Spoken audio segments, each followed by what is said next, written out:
Our biggest thing with everything today was making sure we had transparency in what went on.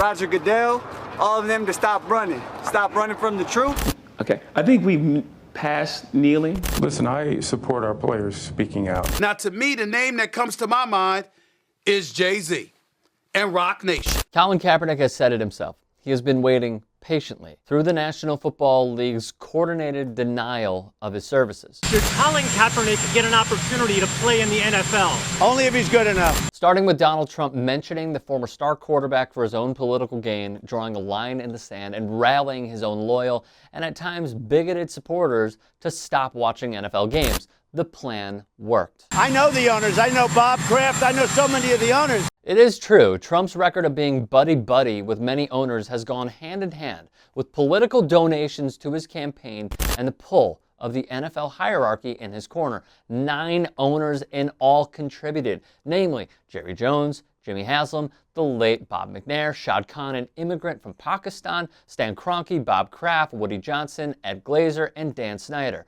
When Kaepernick was denied work, i.e. signing with a team in free agency, the once selfless protest transcended into a literal political football. There's people being murdered unjustly and not being held accountable. Cops are getting paid leave for killing people. That's not right. Cap simply asking the public's awareness to pay heed at the alarming rate minorities were being executed by police in America transformed into a hate for America narrative when those criticizing him were being un-American per the Constitution's very First Amendment. The narrative was clouded, at times feeling misconstrued and even lost through the anti-Kaepernick, largely conservative-based crowd. The 32 teams, Roger Goodell, all of them to stop running. When the NFL conducted a workout for Kaepernick, the QB's attorneys caught a red flag in the language of the contract and resulted in his refusal to sign. What should be a standard liability waiver simply was not. This document said that you cannot take any action about anything, any and all actions that occur. And what they're really talking about is what happens after Colin works out. Suppose he sits down with the NFL, with a team, any given team, and that team asks you, if we sign you, do you plan on kneeling?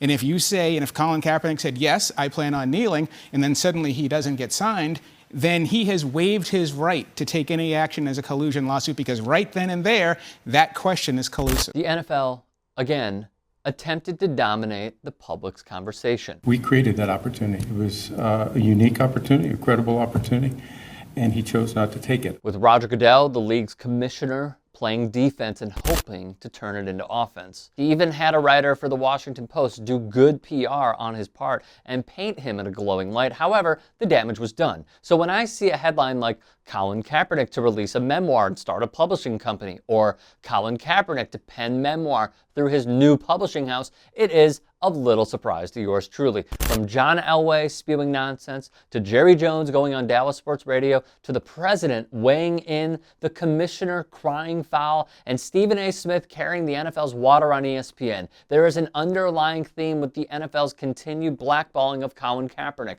Control the narrative and tarnish his name.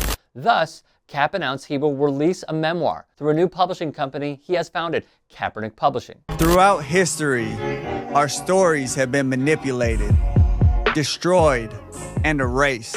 I want to tell the story of my evolution and the events that led me to protest systemic oppression in hopes that it will inspire others to rise in action, Cap said in a statement. One of the quotes that comes to mind is Malcolm X's quote, "If you're not careful, the newspapers will have you hating the people that are being oppressed and loving the people that are doing the oppressing." He's speaking to the control of the narrative. So for me, recognizing the importance of our community being able to control our own narratives and tell our own stories, this is something I thought had to be the next stepping stone for us to properly address and identify not only how we view ourselves, view our communities, and how we tell our stories, but also giving the world to view us in the way that we want them to as well. If you'd like to hear more thought-provoking content like TYT Sports on Facebook and to help in my journey to keep media independent, go to tyt.com/Rick.